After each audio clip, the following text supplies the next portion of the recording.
Okay, this is Integrity Capital. We're talking about a mining scenario for a self-storage construction.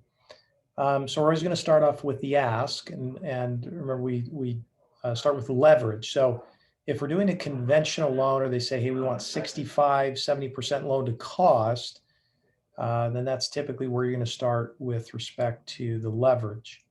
So again, the question is, what happens if you're a higher loan to cost for some reason? Then what we do is we transition in that particular instance to maybe an SBA loan. I mean, that's really the only option there, except for there are a few lenders who will entertain higher leverage. You're just going to pay more on cost.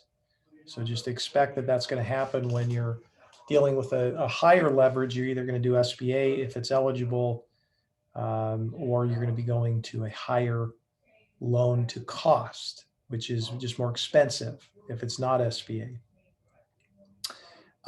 So for recourse, I would say the majority of the time it's recourse. That's some sort of requesting. So what happens if it's non-recourse? Well, then in that particular instance, again, you're going to fall into either a private institution, or you're going to be dealing with something that's more along the lines of lower loan to cost. So you're going to have to get down to the 50, 55% loan to cost. But chances are you're still going to have to guarantee during construction, no matter what. Very rare if you don't. They'll have a completion guarantee for sure. Pricing, aggressive, if they're unrealistic, meaning that they're not in the market. For rates right now in this particular market, you're in the high threes to low fours. But if they're wanting something unrealistic, you're just going to have to be candid but gracious and move on. Timing, usually 60 days on construction. You're realistically going to be in the 90 days. It's just this stuff takes a long time. And so just expect longer periods of time. If they're unrealistic, then you're going to have to let them know. If it falls under 75 days, you need to let them know that's a harder ask.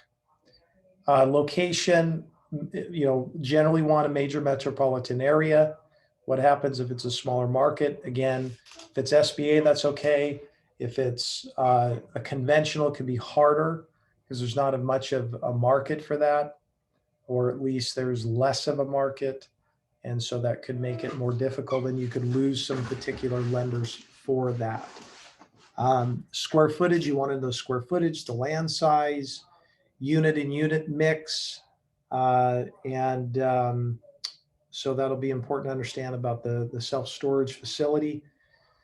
How many stories are they going to do? Is it 10 by 10s, 5 by 5s, 5 by 7s? So just important to understand the unit mix. If it's climate controlled versus non-climate. If it's brand new, the condition will be good. And then what's their construction budget? How far are they in the process?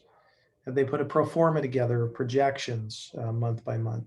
So all those will be a factor in trying to make a decision on this.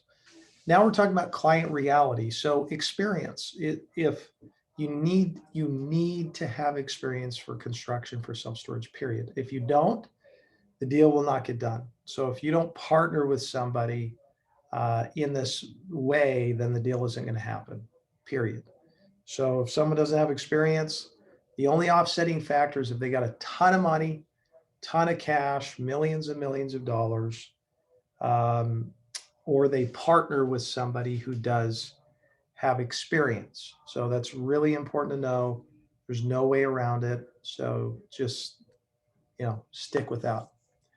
Size of the loan, it's probably going to be 3, 4, 5 million higher. That's not as much of a factor. If it's lower, that's okay. It's not going to impact too much here. Net worth, needs to have a good, strong net worth. Need to have a good, balance sheet. Got to have a good cash position post closing of 6 months at least. Liquidity. So just make sure you focus in on that. Client outside cash flow. You want to see that they have some outside cash flow. that they could break even on everything if they had to. Lenders will definitely look for that for a construction loan. So if they don't, it's going to kill the deal.